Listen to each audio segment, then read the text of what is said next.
pero antes, para glosar la cuestión de la amnistía, lo que ha sido hoy la sesión del Congreso, doña Rocío de Mer, muy buenas noches, ¿cómo estás? Muy buenas noches y encantada de estar aquí contigo, como siempre.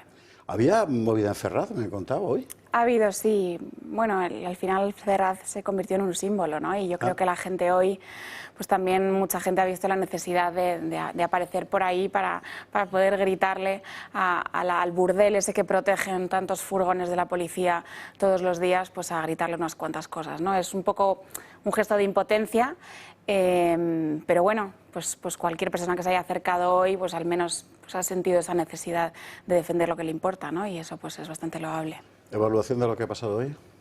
Pues un circo, ¿no? Un absoluto circo.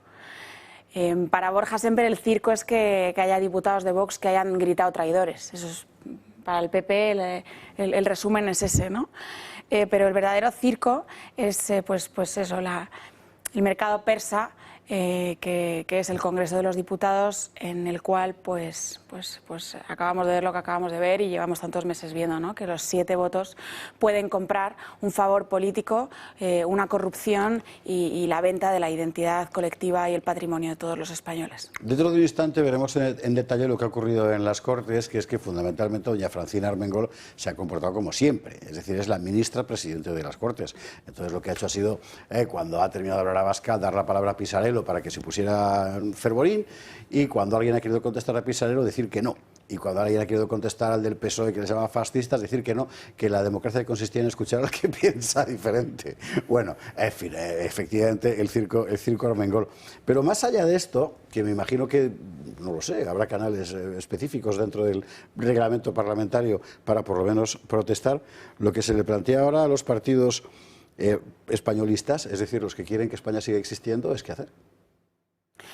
Además, es que lo que ha sido humillante hoy, y yo quiero resaltar, es que el Partido Socialista, a través de, evidentemente, todos sus ingentes medios, que son muchos, no solo todas esas grandes furgonas con las que protegen sus sedes, ¿no?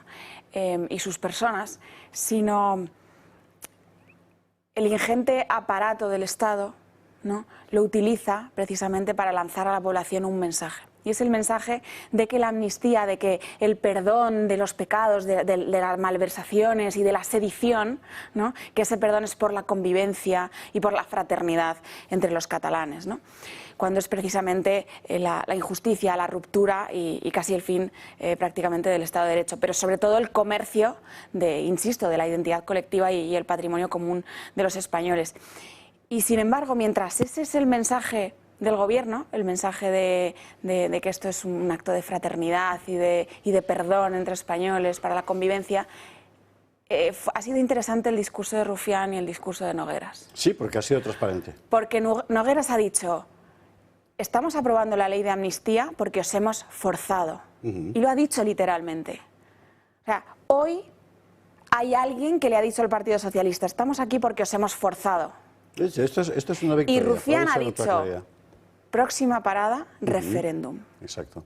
Es decir, que este es el tren que va al referéndum y que va a la independencia. Y Rufián ha anunciado que el referéndum era la próxima parada. Es decir, que la amnistía era efectivamente ese carril que nos conduce a sus objetivos. Y el Partido Socialista, insisto, pues sigue en su película romántica de la convivencia y de la fraternidad gracias a la amnistía, ¿no? Pero claro, sí, pero ¿tú crees que se la cree? Pues veías a Artemio Rayo en el atril y es imposible creer que ese hombre fuera sincero.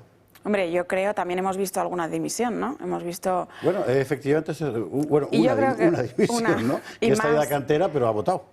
Pero ha votado, efectivamente. No sabemos si le habrá remordido la conciencia o qué habrá sucedido. No sabemos si dormirán tranquilos más de uno de los que hoy han votado lo que han votado del Partido Socialista. Y bueno, pero en cualquier caso, el daño está hecho, la traición está hecha, la corrupción se ha materializado. Y yo sobre todo también quiero señalar al Partido Popular, porque lo que ha vuelto hoy es el texto del Senado.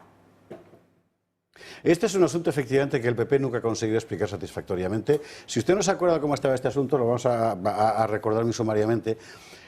Cuando el Congreso aprueba esta ley, la posición de Vox es que el Senado, que la mesa del Senado no lo acepte y que se plantee un conflicto institucional, que ya veremos cómo acaba, y la posición del PP es, no, esto hay que aceptarlo, hay que verlo, porque no es reglamentario no verlo, y luego ya veremos qué pasa.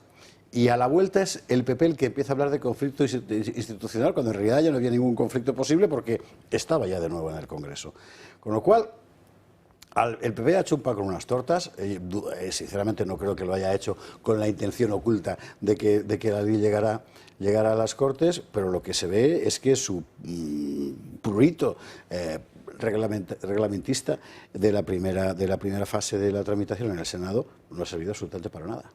No, es que es una tremenda estafa. Es como hoy en las declaraciones de Borja Semper, insisto, alterado porque se hubiera gritado traidor en la Cámara y no porque se apruebe un acto de corrupción como el que hemos visto hoy. ¿Cómo puede ser? ¿Qué hace falta para que nos podamos alterar en el Congreso? Bueno, Borja es distinto. ¿Qué hace falta? Entonces, lo mismo con el Senado. ¿Qué hace falta? ¿Qué texto hace falta que metamos en el Senado para que planteéis un conflicto institucional de una vez? Es que vosotros sabéis que en el Senado, si tenéis esa mayoría absoluta y lleváis a cabo la iniciativa, va a volver al Congreso y se va a aprobar, porque es el íter parlamentario. Entonces, lo único que habéis podido hacer ha sido retrasar unos meses esta agonía que se iba a producir, y la única manera de pararlo era haber sido valientes. Pero, claro, por incumplir no sé qué apartado de no sé qué punto del reglamento del Congreso, aceptamos una ley que va contra la nación española, contra el patrimonio de todos y contra toda nuestra arquitectura legal. Pues oye, yo no sé qué es lo que hace falta para alterarse en este país. Los gobiernos del PP, y por cierto, en uno como el de Valencia, por ejemplo, es que solo sé tres hasta el momento, no sé más, han planteado recursos han anunciado que van a plantear recursos ante el Tribunal Constitucional contra esta ley. Sí, es lo de siempre, si los instrumentos legales se plantearán todos. Pero ¿dónde estamos? Los instrumentos legales ya se plantearon, ya tuvimos los juicios que tuvimos y ahora estamos con una amnistía. Me refiero que es que el carril continúa, si ellos tienen su recorrido ya marcado y ya lo han anunciado a toda España. Y si lo ha dicho Míriam Nogueras, esto está llevándose adelante porque os hemos forzado y van a volver a forzar a lo siguiente. Entonces, el que no vea que es que la convivencia, que la unidad de la nación está en peligro y que la corrupción de este gobierno y de el que debería ser en la oposición, y sin embargo parece que es el ministro de la oposición de este gobierno, es un papel de corrupción sin límites, pues el que no lo vea es que está ciego. Creía que ibas a repreguntarme, ¿y el Constitucional de quién depende? Para poder decir aquello de, pues ya está. Porque efectivamente el problema que se plantea ahora con este Tribunal Constitucional es que hay que ser un poco primaveras, ¿vale?, para pensar que se va a tomar la Constitución en serio, la letra constitucional, en fin. Sí, pero porque también hay que hacerse preguntas, ¿no? Porque llega un momento en el que lo que está en juego es precisamente el fundamento de la Constitución, que es anterior y superior a la Constitución, que es la nación española y su unidad.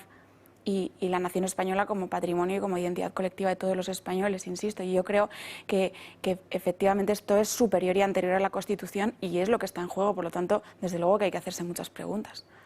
Estamos en puertas de unas elecciones, otras elecciones, con lo cual estamos en plena campaña electoral. Me imagino que el calendario de Vox, como el del resto de los partidos, estará orientado enteramente a las elecciones europeas y no hacia esto, pero ¿hay alguna acción de la que se pueda dar cuenta acerca específicamente de la cuestión de la ley de amnistía? Movilizaciones, recursos, qué sé yo. Bueno, hemos hecho todo lo que hemos podido y estamos haciendo y hacemos todos los días todo lo que podemos, ¿no? Hoy hemos estado algunos acompañando a todos los valientes que se han acercado a Ferraz. Y desde luego estamos en las calles de todas las ciudades de España todos los días, en las mesas informativas y en todos los mítines que se plantean de cara a las elecciones europeas de la semana que viene, ¿no? Así que claro que sí, lo decimos en todos los atriles que podemos, Santiago todos los días, Jorge Buxadé todos los días y bueno, estamos en las calles porque llevamos en las calles desde que entramos, ¿no? O sea que no hemos salido de ahí trasladando siempre el mismo mensaje, ¿no? ¿Qué perspectivas hay para las europeas a una semana escasa de las urnas? Bueno, ya sabes, ¿no, José Javier, que es verdad que nosotros las encuestas no les hacemos mucho caso, ¿no? Pero bueno, nosotros lo que estamos sobre todo intentando trasladar es el mensaje de lo importante que es que haya un partido patriota en Bruselas. para que en Bruselas, en esos despachos oscuros de Bruselas, no se juegue con nuestra soberanía como se ha jugado hasta ahora, ¿no? Estamos intentando plantear que hace falta pues una determinada fuerza para poder tomar decisiones de las cuales depende hasta el taponcito Sí, de la por botella, cierto, ¿no? efectivamente. Que está unido hasta el taponcito. ¿no? Que el otro día hay gente que le gusta, la verdad. Yo la verdad que como soy una madre de un bebé de esas que preparan biberones todas las noches y solo el taponcito hace que ya se me caiga la leche, pues me enfado con von der Leyen todas las noches a las 3 de la mañana, ¿no? Pero que todo el mundo sepa, no la frivolidad quizás, pero sí que entran hasta el mínimo detalle de nuestras vidas, ¿no? Y que ese hasta el mínimo detalle de nuestras vidas son el Partido Popular y el Partido Socialista en coalición en Bruselas, ¿no? Con la señora von der Leyen al mando, que además es la jefa del señor Feijóo. Y yo creo que la gente tiene que saber que si no planteamos una alternativa a eso y a toda, en materia de todos los pactos que se están cargando desde nuestro sector primario hasta la agenda de la próxima legislatura, de los próximos 5 años, que es la agenda de la destrucción de la industria de Europa, pues si no planteamos una alternativa, el panorama al que nos vamos a enfrentar va a ser bastante más desolador del que tenemos. Como hoy ha sido un día triste y hacía con el Congreso de los Diputados, que es donde está todo el día Rocío Demer, para acabar la entrevista vamos a dejar una pelota votando para que pueda rematar alegremente en plancha. ¿Qué piensa Rocío Demer cuando escucha a la candidata del Partido Popular, Dolors Montserrat, recriminar tanto al PSOE como a la Comisión Europea por criminalizar la agricultura?